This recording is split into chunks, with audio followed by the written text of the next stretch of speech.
Tara, G. Okay lang, di naman yung totoo. See you after 1 week, guys.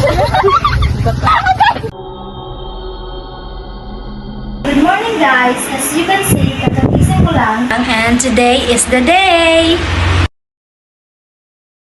Hi guys! As you can see, ako yung unang dumating dito sa aming meeting place. Ang tagal ng mga palakang yun.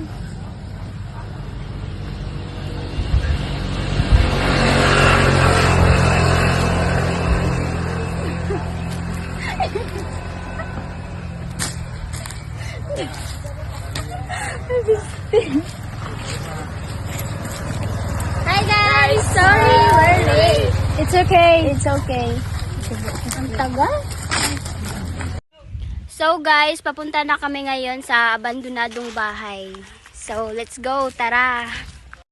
So guys, nandito na po kami ngayon sa abandonadong bahay at ngayon andito tayo sa terrace. Tapos papasok na tayo sa, oh my god. So, hi guys! Nandito na kami sa abandonadong bahay.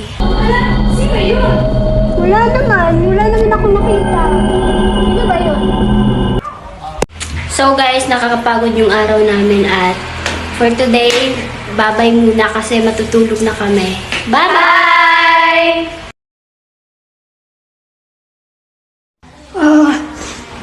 Good morning guys! Kakagising ko lang. It's still 6 AM here in the morning. Tapos yung mga kasama ko is tulog pa. Tara, gisingin natin.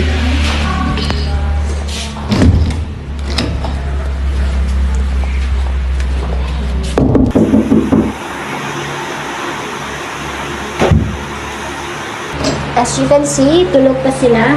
Gisingin na natin. Uy, gising! Marami pa tayong gagawin. Uy, gising! So, yun na guys. Yun na sila. Bumabangon na sila.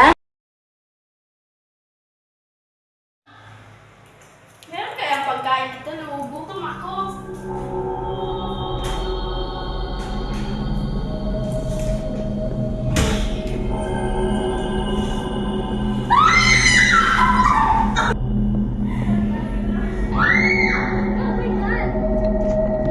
Abigail, anong nangyari?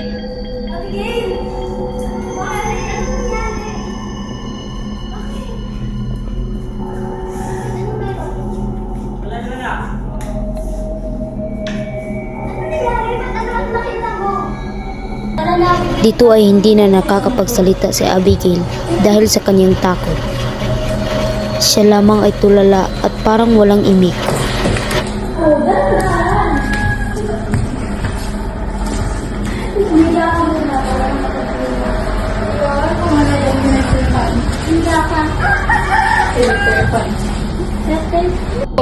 Ito siguro may nangyayari sa babalang sa bahay na ito.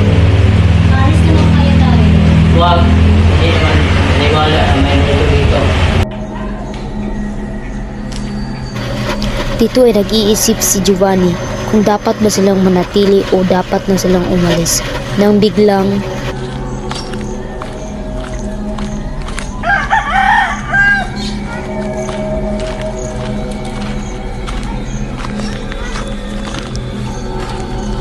Kuya!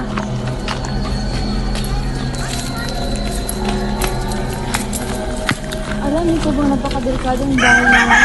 Umalapit po kayo sa lalong madaling panahon. Sige po, sige po. Salamat sa iyong pagbala. tumakbo si Giovanni ng mabilis patungo sa kanyang mga kaibigan at sabihin ang kanyang nalaman at napagpasyahan dapat na silang umalis. Umalis na tayo sa bahay na ito. Ano yun?